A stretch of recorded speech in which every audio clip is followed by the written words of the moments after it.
Al-Fatihah.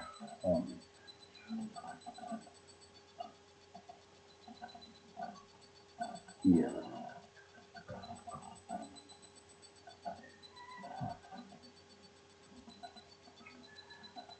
Bismillahirrahmanirrahim. Qala al-musannif rahimahullahu ta'ala wa nafa'ana bihi wa bi'ulumihi fid dharain amin ya rabbal alamin. Bismillahirrahmanirrahim. Wa annahu sallallahu alaihi wasallam shadiqun fi jami'i ma akhbara bihi. Wa annahu lan sak temene Kanjeng Nabi sallallahu alaihi wasallam iku shadiqun wong kang temen, wong kang bener fi jami'i ma ing dalam sakabehane perkara. Akhbara kang paring kabar sapa Kanjeng Nabi bihi kelawan ma. Pamin dalika mongko iku saking mengkono-mengkono ma akhbara bi azabul qabri utawi siksa kuburan, utawi siksa kubur, wa na'imuhu lan kenikmatan kubur, wa su'alul malakaini lan ditakoni malaikat loro, lan ditakoni malaikat loro mungkarin wa nakirin, rupane malaikat mungkar nakir. Wal ba'tsu lan anane katangiake sangka kubur. Wal hasyru lan anane den kiringe manusa marang mauqif. Wal kiamatu lan anane kiamat. Wal hisabu lan anane hisab kati dipreksane amal.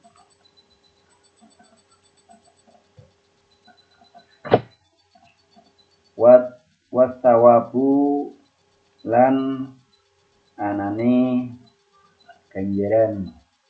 Wal iqabu lan anane siksa.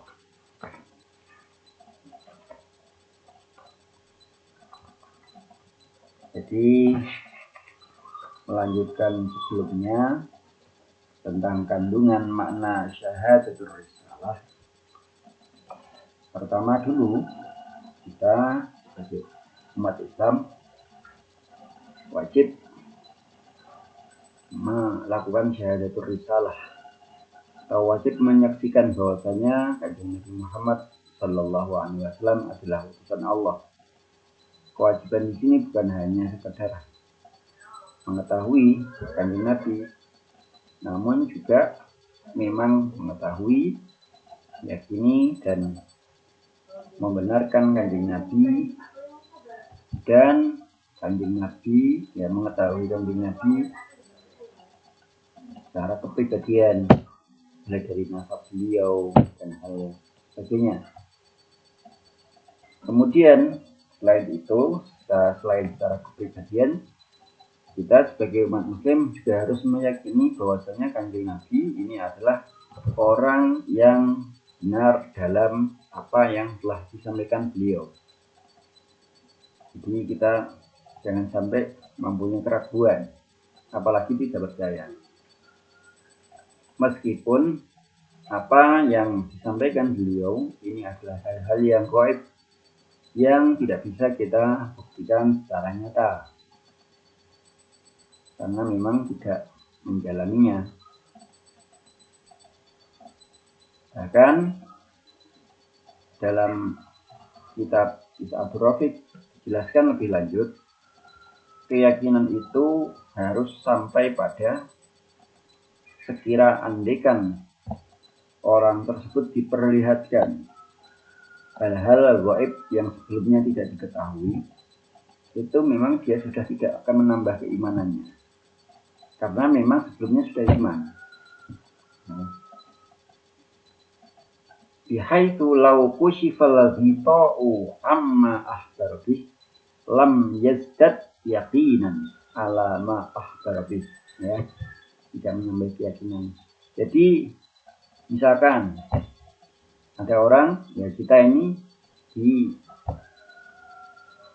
tahu atau Kanjeng Nabi menyampaikan dalam jauh-jauhnya hadisnya bahwasanya nanti akan ada kiamat. Ini belum terjadi, tapi kita harus percaya nanti akan ada akhirat.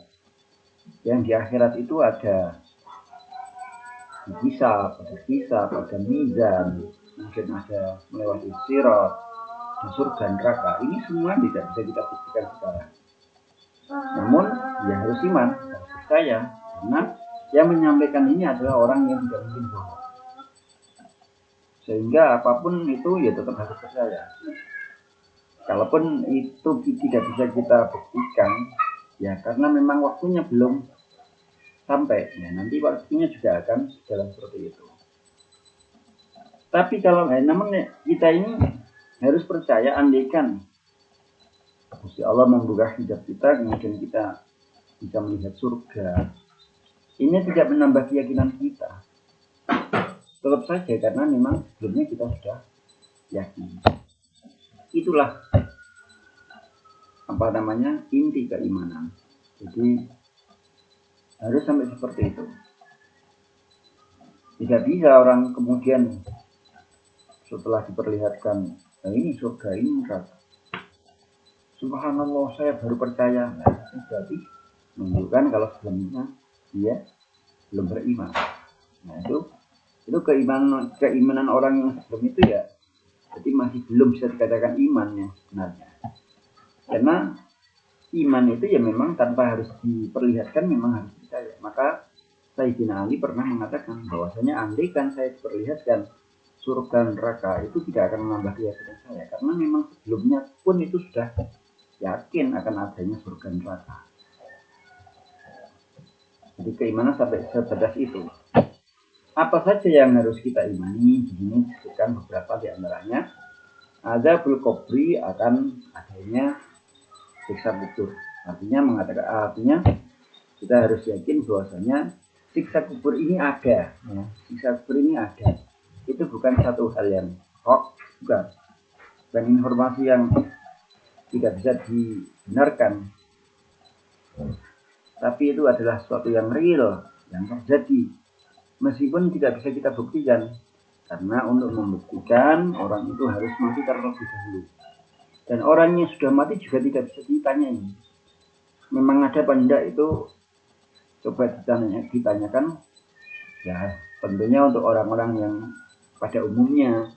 Kalau untuk wali-wali Gusti Allah mungkin ya bisa, bahkan banyak sekali beberapa wali di antaranya diperlihatkan siksa orang dalam, ya orang yang meninggal di alam barzahnya itu diperlihatkan, orang mendapatkan siksa, orang mendapatkan kenikmatan. Tapi yang jelas, meskipun kita tidak tahu, kita wajib meyakini, karena itu memang telah disampaikan oleh baginda Rasul. Sebenarnya dalam ayat Al-Quran juga sudah disebutkan, meskipun secara mafhum, ya, tidak secara mantok, tidak memakai bahasa adzabul qabri. Dalam ayat qalu ya wailana memba'atsana min marqadina, itu kan menceritakan ada orang kafir itu kemudian setelah bangun dia ditidurkan karena pada hari kiamat nantinya dia akan bangun, dia mengatakan siapa yang membangunkan saya. Dan itu ceritanya orang kafir tersebut dia bisa tertidur karena siksaannya telah berhenti karena ada kiamat. Menunjukkan bahwasanya sebelumnya itu memang ada siksa. Kalau dia tidak ada siksa, mesti dia tidak akan ngomong seperti itu. Mesti kalau dia dari awal sudah tidur, dia tidak mengatakan siapa yang membangunkan saya. Karena dia tidur meskipun yang selama itu karena dia merasa telah sangat bebas, merasa bebas, bisa menikmati kebebasan sehingga bisa tidur pulas karena telah dihentikannya siksa, karena pada itu adalah hari kiamat. Siksa itu memang ada, namun siksa itu juga bisa berhenti, bahkan bisa dihapuskan. Artinya sebenarnya mestinya berlaku, cuman dihapuskan karena barokahnya amaliyah orang lain, ya. Misalkan ini ada jelas dalam satu hadis disebutkan ma min abdin yaqulu salasa marratin inna taqimidin Allahumma bihaqi Muhammadin wa ali Muhammadin la tu'adzib hadzal mayyit illa rafa'ahu Allahu anhu al-'adzaba yauma yunfakhu fis-sur. Siapapun seorang yang mati kemudian dibacakan di kuburannya Allahumma bihaqqi Muhammadin wa ali Muhammadin la tu'adzib hadzal mayyit 3 kali, maka Gusti Allah akan mengangkat atau menghilangkan, menghapuskan, mengampuni dosa orang tersebut sampai orang itu dibangunkan dari alam kubur atau sampai hari di mana trompet malaikat Israfil ditiup. Ini menunjukkan jadi sebenarnya orang itu terkena siksa, namun akan bisa diampuni, dihilangkan, dihapuskan dosa, disiksanya setelah ada orang yang membacakan doa seperti itu. Siksa kubur bisa dihapus atau dianulir ketika ada doa kepada seorang kepada mayit. Ada juga satu ceritakan ada seorang perempuan yang sowan kepada Sayyidina Hasan. Perempuan tersebut matur kepada Sayyidina Hasan, ya Sayyidi Hasan, saya punya anak perempuan yang meninggal dunia. Saya itu kepingin tahu bagaimana nasibnya dia di alam barzakh. Bagaimanakah? Apakah ada caranya saya bisa ketemu dengan anak saya meskipun lewat mimpi? Kemudian Sayyidina Hasan menjawab, ya bisa. Ini kamu harus menjalankan seperti ini. Kamu harus sholat 4 rakaat. Di setiap rakaat masing-masing setelah baca Fatihah kamu membaca surat Al-Haqqah Takasur. Jadi 4 kali selama 4 rakaat itu. Setelah salam, kemudian nanti kamu tidur. Kamu tidurnya harus miring ke arah kiblat. Dan sebelum tidur kamu membaca sholawat sampai kamu tertidur. Nanti kamu akan diimpikan anak kamu. Dan itu adalah kondisi yang sebenarnya. Entah itu bagaimana. Akhirnya kemudian dilaksanakan. Dan memang tidur dan bisa bertemu dengan anaknya. Namun alangkah terkejutnya ketika dalam mimpi si ibu tersebut melihat anaknya sedang menjalani siksa yang sangat pedih. Dia dirantai dan kemudian disiksa. Itu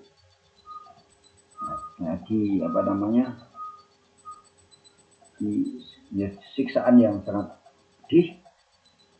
Kemudian setelah ibu tersebut bangun dari tidurnya, betapa sedihnya dia mengetahui anaknya dalam kondisi seperti itu. Kemudian dia sowan lagi kepada Sayyidina Hasan dan mengatakan dan menceritakan tentang mimpinya itu. Kemudian Sayyidina Hasan, kalau kamu ingin anak kamu diampuni dosanya, maka kamu harus bersedekah dan nanti sedekah itu hadiahkan pada anak kamu. Nanti semoga sedekah kamu diterima dan anak kamu dibebaskan dari siksa. Akhirnya kemudian dilakukan. Si ibu tadi sedekah dan pahalanya dikirimkan ke anaknya. Kemudian setelah melaksanakan apa yang dikatakan Sayyidina Hasan, ini Sayyidina Hasan diimpikan ya, bermimpi. Jadi yang kedua ini dalam cerita ini disebutkan yang bermimpi ini adalah Sayyidina Hasan. Sayyidina Hasan bermimpi bertemu dengan seorang perempuan yang dalam mimpinya itu perempuan itu kondisinya sudah berubah, berbeda ya.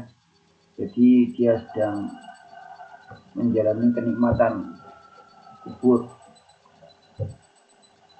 Dia melihat bahwasanya ada seorang perempuan yang duduk di ranjang, kemudian dikelilingi oleh wanita-wanita cantik sebagai pelayannya, kemudian juga memakai mahkota dengan kondisi yang sangat membahagiakan, banyak sekali hidangan-hidangan yang dia makan, dan tempatnya juga mewah. Dan kemudian perempuan yang ada di mimpinya Sayyidina Hasan itu menghampiri Sayyidina Hasan dan kemudian menanyakan, apakah Anda tahu siapakah saya ini?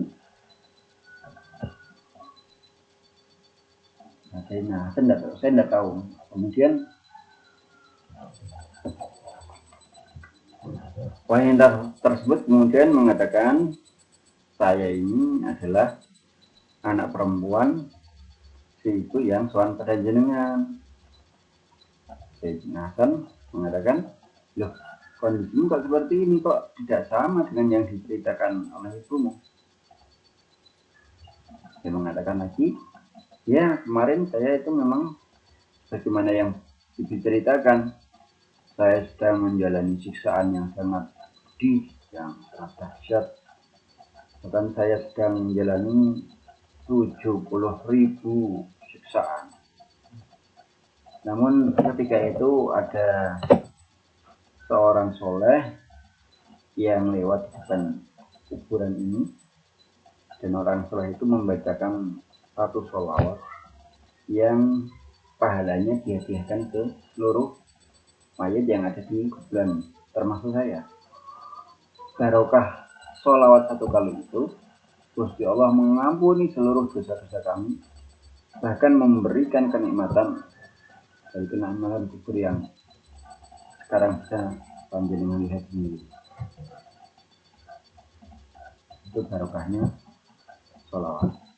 Akhirnya kemudian Sayyidina Hasan terbangun dan menceritakannya kepada ibunya. Betapa gembiranya ibunya setelah mengetahui kondisi yang begini. Namun dalam cerita itu ternyata yang yang menjadikan anaknya itu kemudian berubah kondisinya itu bukan karena sedekah yang dilakukan ibunya, tapi karena ada sholawat, ada orang soleh yang sholawat hanya satu kali itu sudah diterima, dan barokahnya itu ternyata bisa menghapus seluruh doa. Dari situ bisa kita pahami betapa mulianya sholawat. Satu kali saja ternyata bisa menghapus dosa seluruh manusia. Bagaimana kalau lebih dari satu kali?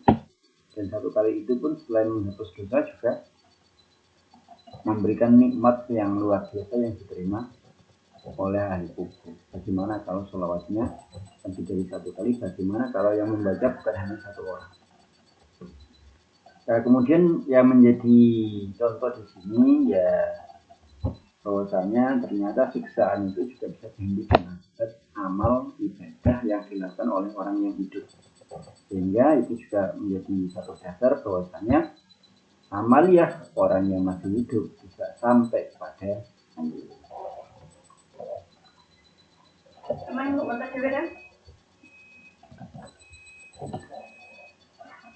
wanaimuhu, dan kenikmatan kubur. Kalau ada siksa juga ada kenikmatan. Siksa bagi orang yang maksiat, kenikmatan bagi orang yang ibadah. Kalau siksa itu bagi orang yang kafir itu ya memang permanen dan sampai sampai hari kiamat. Nanti juga akan dilanjutkan di akhirat. Tapi kalau bagi orang yang mukmin ya hanya tidak sampai permanen, dan mungkin bisa diteruskan di di tengah jalan akibat amalnya seorang. Kemudian kenikmatan kubur itu juga ada dan harus kita yakini adanya. Kenikmatan kubur itu bentuk-bentuknya diantaranya kuburan itu akan diluaskan. Jadi akan diluaskan, tidak sesempit ruang lahat ataupun ruang tempuri yang ada di kuburan ya. Jadi luas sehingga si mayat itu sangat leluasa untuk bergerak. Kemudian diterangi dengan cahaya yang terang benderang, dan itu dari amaliyahnya biasanya.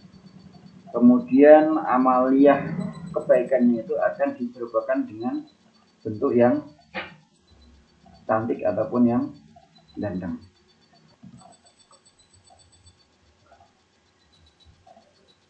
dan dijadikannya alam kubur sebagai raudhah min riyadil jinan, salah satu pertamanan dari pertamanan surga. Ini di antara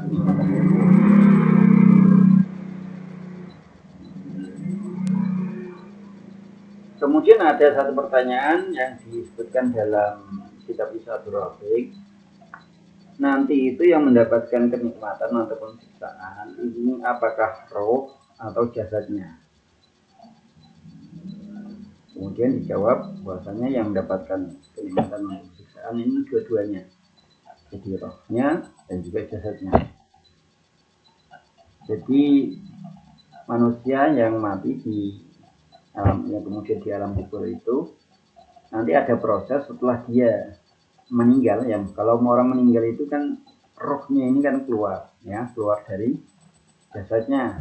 Kemudian nanti kalau setelah orang itu dikuburkan dan yang melayatnya itu sudah pulang semua, itu Gusti Allah akan mengembalikan roh pada jasadnya, sehingga jasadnya ini akan bisa merasakan, hanya sekedar merasakan, tidak untuk hidup kembali, hanya sekedar merasakan kenikmatan maupun siksaan. Dan itu nanti kalau dia itu orang baik, ya yang merasakan kenikmatan ya roh dan jasadnya. Yang orang yang jelek juga yang merasakan siksaan itu ya roh dan jasadnya. Maka nanti akan ada satu kejadian bahwasanya antara roh dan jasad ini saling bertengkar, saling berselisih ketika mendapatkan siksa, ya. Ketika disiksa itu yang jasad itu, yang roh itu nyalahkan jasad. Menyalahkan, ini gara-gara tubuh kamu ini. Tubuh kamu ini yang gara-gara tubuh, ya, gara-gara kamu si tubuh ini melakukan maksiat, saya jadi ikut kena siksa. Yang tubuhnya itu, yang jasadnya itu sudah tidak terima, disalahkan, kembali malah menyalahkan balik. Gara-gara kamu yang memerintah, maka saya juga terkena siksa. Karena saya bisa melakukan maksiat itu karena kamu yang menginginkan, bukan saya hanya menjalankan. Itu berselisih sampai sampai tukaran gitu. Nah, itu sampai kemudian turunlah malaikat yang mendamaikan, ya. Jadi ada malaikat mendamaikan antara roh dan jasad itu. Nah, kemudian malaikat mengatakan, kamu berdua itu ya saling andil. Kamu berdua itu ibaratnya yang satu itu kayak orang lumpuh namun dia bisa melihat, yang satu orang sehat tapi tidak bisa melihatnya. Maka jika ada sesuatu ini kamu gendongan. Jadi ada yang orang yang tidak lumpuh ini menggendong yang lumpuh. Karena yang lumpuh itu bisa melihat, tapi yang menggendong ini tidak bisa melihat. Itu kalau yang menginginkan ini yang lumpuh itu yang berjalan ini ya pakai yang sehat, sehingga dua-duanya ya ikut andil. Maka kamu yang mendapatkan siksaan itu ya memang kamu dua yang ikut andil. Yang roh itu yang sebagai pemerintahnya, yang menginginkan, ya, yang menginginkan, yang jasadnya itu yang pelaksananya. Nah, itu maka tidak boleh, tidak usah bertengkar, karena dua-duanya dari kamu itu yang melakukan kemaksiatan. Kemudian wasu'alu mungkarin wa nakirin, dan kita harus percaya akan adanya pertanyaan dua malaikat yang namanya mungkar dan nakir.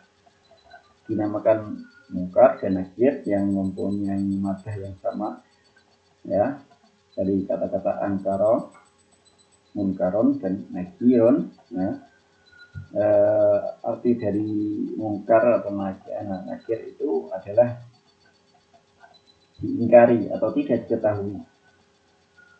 Nah, mengapa dinamakan seperti itu? Karena memang kedua malaikat ini tidak dikenali oleh si mayit. Artinya mayit itu tidak pernah melihat makhluk yang bentuknya seperti itu, yang digambarkan sangat luar biasa. Tubuhnya hitam kelam, buaya itu juga malaikat mungkar, tubuhnya hitam kelam, kemudian matanya ini melotot ya, dan matanya itu merah membara, bagaimana panci yang terpanggang oleh api. Merahnya itu merah seperti itu, merah membara. Orang kalau melihatnya ya sangat baru melihat, belum sampai ditanyain, belum sampai disiksa, baru melihat wujud dari malaikat nakir itu sudah betapa sangat gemetar dan sudah tidak bisa bayangkan bagaimana perasaan dia itu sendiri, kemudian dia didatangi oleh makhluk yang sedemikian sangarnya itu ya, rambutnya panjang sampai menyentuh tanah, kemudian juga mempunyai gigi taring, yang gigi taring itu sebagaimana tanduk sapi ya. Nah terus kemudian ini yang digambarkan di sini, kemudian membawa gada, yang gada itu apabila seluruh orang di dunia, jin dan manusia ini gotong royong untuk mengangkat gada ini tidak mampu, tidak kuat, saking besarnya dan saking beratnya. Dan gada itu apabila dipukulkan satu kali ke gunung yang paling besar, ya paling besar, itu gunung itu akan hancur kocar-kacir. Terus sedemikian itu gambarannya ya. Ini gambaran yang diceritakan ini. Jadi ini bukan karangan saya, dan yang cerita ini kalaupun tidak nabi ya ulama itu ya tidak ada yang ngawur, meskipun ya masalah bentuknya ini masih dijelaskan, tapi inilah yang banyak diceritakan oleh para ulama. Dan itu sangarnya itu yang datang ke malaikatnya itu, kemudian apakah memang semua yang didatangi oleh malaikat mungkar nakir itu dengan bentuk seperti itu? Ini ada khilaf ulama, ada yang mengatakan ya semuanya seperti itu, orang Islam maupun orang kafir, dan semuanya juga akan gemetar. Cuman kalau orang kafir itu saking dia itu gemetarnya itu tidak bisa jawab. Tapi kalau orang Islam meskipun gemetar nanti dia akan ditolong, jadi tetap bisa jawab. Namun menurut yang menurut call yang lain ya, ada yang mengatakan bahwasanya kalau yang datang ke orang Islam yang baik tentunya, orang yang benar-benar Islam, orang Islam yang tidak hanya Islam KTP, Islam yang baik, itu kemudian disebutkan namanya Mubasyir wa Basyir. Melihat dari namanya, Mubasyir ini adalah orang yang memberi kegembiraan. Oh berarti kalau memberi kegembiraan, mayitnya juga gembira. Mayit itu gembira kalau yang datang ini juga tampaknya baik, tidak seperti yang digambarkan malaikat mungkar. Ya mungkin malaikatnya tugasnya ini sama, cuman bentuknya ini berbeda. Untuk mendatangi orang kafir dan orang mukmin ini berbeda.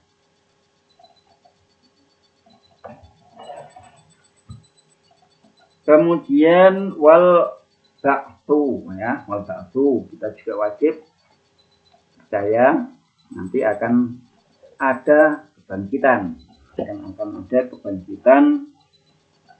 roh atau nyawa dari alam kubur.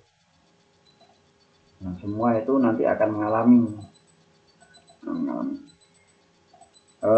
Masalah ba'tsu ini dulu orang kafir sempat mempertanyakan, bahkan sempat mengingkari. Itu yang kemudian banyak diceritakan dalam Al-Quran, dan kemudian Allah menegaskan bahwasanya hal itu tetap akan terjadi, kemudian membalik logika mereka. Kalau menurut orang kafir itu tidak percaya akan adanya saksi ya. Jadi orang itu akan kembali dihidupkan ya, setelah mati. Itu menurut mereka tidak bisa dipercaya. Karena apa? Karena orang kalau sudah mati sudah sekian tahun itu kan sudah hancur. Apalagi kalau yang terkena bom, bunuh diri sampai kocar-kacir tangan dan kepala ini sampai tidak jelas yang mananya. Nah itu kemudian ada ada yang tenggelam, ada yang dimakan buaya. Ini bagaimana mungkin nanti akan kembali lagi? Itu malah menurut mereka tidak masuk akal. Kemudian itu di dalam Al-Quran dibalik logika mereka, bahwasanya harusnya mereka ini orang kafir itu berpikir, kalau Gusti Allah membuat manusia yang sebelumnya dari ketiadaan saja bisa, mengapa membuat manusia atau menghidupkan manusia dari yang sebelumnya ada itu kok tidak bisa? Kan aneh. Secara logika mestinya menghidupkan manusia dari yang pernah hidup, ya, itu lebih mudah daripada membuat dari yang sebelumnya tidak ada. Logikanya mestinya seperti itu kan. Maka kebangkitan manusia itu secara logika itu malah masuk akal dan malah harus memang bisa diterima karena dengan logika seperti itu harusnya lebih baik, lebih mudah. Meskipun bagi Allah itu sama-sama mudah, tidak ada yang lebih mudah, sama-sama mudah maksudnya. Tidak ada yang lebih sulit, tidak ada yang lebih mudah, sama. Tapi kan secara logika kita, kalau membangkitkan dari yang pernah hidup itu kan lebih mudah daripada menghidupkan dari yang belum pernah ada. Yang menghidupkan dari yang belum pernah ada saja bisa, Gusti Allah mengapa menghidupkan dari yang sebelumnya pernah hidup kok menjadi tidak bisa? Ini kan malah justru logika yang salah. Maka dan kita ini juga harus mempercayai, jangan sampai kita mengikuti logika orang-orang kafir itu. Masalah prosesnya ya wallahu a'lam. Ada yang mengatakan nanti Gusti Allah itu akan membangkitkan dari satu bagian tubuh manusia yang kecil sekali, yang tubuh itu tidak akan hancur. Namanya adalah ajbudanab. Ajbudanab itu adalah tulang yang ada di bagian belakangnya, yang ada di tulang pantat ini. Bentuknya kecil sekali dan menurut ahli sunnah wal jamaah ajbudanab itu tidak akan hancur sampai hari kiamat. Itu memang tidak akan hancur.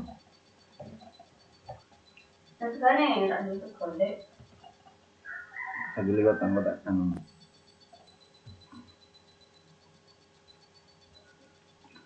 Dari ajbudanab itu ceritanya nanti di hari kebangkitan itu manusia akan ditumbuhkan, dihidupkan seolah-olah seperti itu tumbuhan yang tumbuh dari satu biji. Jadi kalau tumbuhan itu kemudian dari situ bisa menumbuhkan tumbuhan lagi, maka nanti manusia juga akan seperti itu. Dari biji tulang yang namanya ajbudanab itu nanti akan kemudian tumbuh lagi sebagaimana tanaman.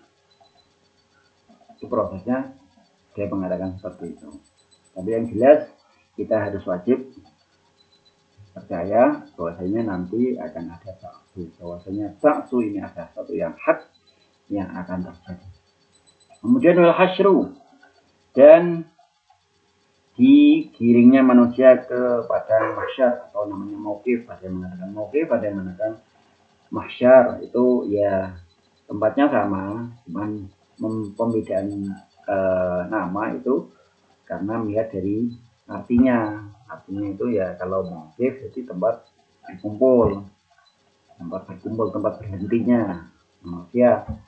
Kalau mahsyar berarti tempat yang menjadi tujuan digiringnya manusia. Nah, itu adalah tempat yang putih warnanya, kemudian yang tidak ada bedanya, semuanya rata, tidak ada yang naik, tidak ada tanjakan, tidak ada yang menurun, tidak ada jurang, tidak ada lojokan. Itu semuanya sama, tidak ada perapatan, tidak ada pertigaan. Jadi tidak mungkin ada orang bisa bersembunyi, semuanya akan kelihatan semuanya. Nah, itu ceritanya seperti itu. Kemudian wa min dalika al kiamatu, kiamat ya. Kiamat itu adalah hari dibangkitkannya manusia dari mahsyar untuk menuju ke hisabnya Gusti Allah ya. Kiamat. Nah, kiamat itu ada yang mengatakan yaitu adalah akhir dunia atau kiamat ini mempunyai nama lain, namun di antaranya adalah yaumul akhir ya. Kemudian yaumul ba'tsi dan lain sebagainya. Ulama berbeda pendapat. Yang dimaksud kiamat itu apakah di hari terakhirnya dunia ataukah di hari awalnya akhirat ya. Kalau terakhir dunia ini adalah hari di mana itu adalah ditiupkannya trompet Israfil yang pertama. Israfil itu tugasnya 2 kali ya. Yang pertama meniup trompet untuk menghancurkan seluruh yang hidup, seluruh dunia ini akan hancur itu setelah ditiupkan trompet yang pertama. Yang kedua itu nanti ditiup kembali dan akan menghidupkan manusia dan jin. Nah, ini kiamat ini yang mana? Ini ternyata menurut kaul yang sahih itu adalah yang kedua, bukan yang pertama ya. Padahal orang itu banyak yang memahami yang namanya kiamat ini adalah yang pertama. Tapi menurut yang kaul yang sahih yang namanya kiamat itu ya kedua, bukan yang pertama. Meskipun dinamakan yaumil akhir itu ternyata arahannya bukan hari terakhir di dunia, bukan, tapi adalah hari yang hari yang katanya itu bersambung dengan hari akhir dunia.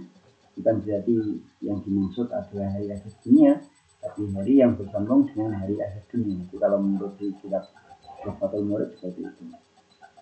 Kemudian wal hisabu, akan adanya hisab. Hisab ini adalah akan diprosesnya ya, dipertanggungjawabannya seluruh amal perbuatan manusia. Tentunya mengecualikan orang-orang tertentu.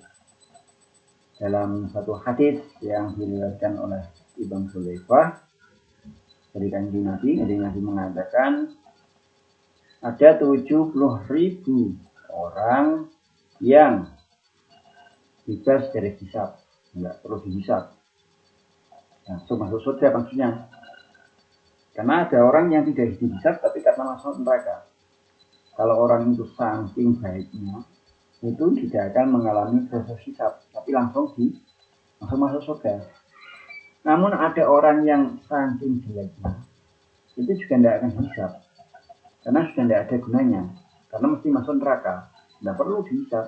Kalau yang dihisab itu kan mungkin ada mana ya, berapa banyaknya, kebaikannya seberapa banyak, kejelekannya seberapa banyak, itu nanti ditimbang. Nah, itu kan hisab, gunanya seperti itu. Maka orang-orang yang mempunyai kemungkinan, mempunyai amal kebaikan dan keburukan, ya dihisab. Tapi kalau amalnya baik semua, tidak perlu dihisab. Kan Nabi tidak perlu dihisab, langsung masuk surga. Nah, orang yang jelek, orang kafir ya, seperti ya Fir'aun dan kancang-kancangnya itu ya akan tidak akan dihisab, karena dia sudah tidak perlu. Buat apa dihisab, nggak ada kebaikannya, langsung masukkan ke neraka. Nah, hisab sendiri itu prosesnya berbeda-beda. Ada yang enteng, ada yang sedang, ada yang berat sekali, sesuai dengan amal perbuatan selama di dunia. Ada yang ditampakkan, ya, dipermalukan di hadapan banyak manusia, ya. Jadi hisab yang dipertontonkan di halayak umum sehingga semuanya itu bisa melihat dan semuanya itu akan membulinya bisa-bisa. Dan ada yang hisabnya itu disembunyikan dan tidak ada yang tahu. Itu juga sesuai amal perbuatan. Bagaimana dia itu dulu melakukan maksiat Apakah dia terang-terangan atau sembunyi-sembunyi? Kalau orang itu maksiat itu terang-terangan, nanti hisabnya juga akan terang-terangan. Jadi dia akan dipermalukan di hadapan seluruh manusia. Tapi kalau ada orang yang meskipun maksiat tapi dia masih malu, bersembunyi-sembunyi, itu nanti hisabnya juga sembunyi-sembunyi, tidak ada yang tahu. Nah itu pokoknya semua sesuai dengan amal perbuatan manusia. Maka orang bermaksiat itu ya masih ada lebih berharga, lebih dihargai kalau dia itu melakukan maksiat masih mempunyai malu sehingga disembunyikan. Sebaliknya kalau orang sudah maksiat itu melanggar aturan Gusti Allah, sudah gitu tidak malu, diperlihatkan ke orang lain, wah itu nanti siksanya ya luar biasa. Baru dihisabnya saja dia itu sudah luar biasa malunya dan sudah merupakan hampir sebagaimana siksa sendiri. Sebelum disiksa itu, sebelum masuk neraka itu sudah seolah-olah dia itu disiksa karena beratnya menjalani hisab dan harus dipermalukan di hadapan khalayak umum. Ilahuna wallahu ta'ala.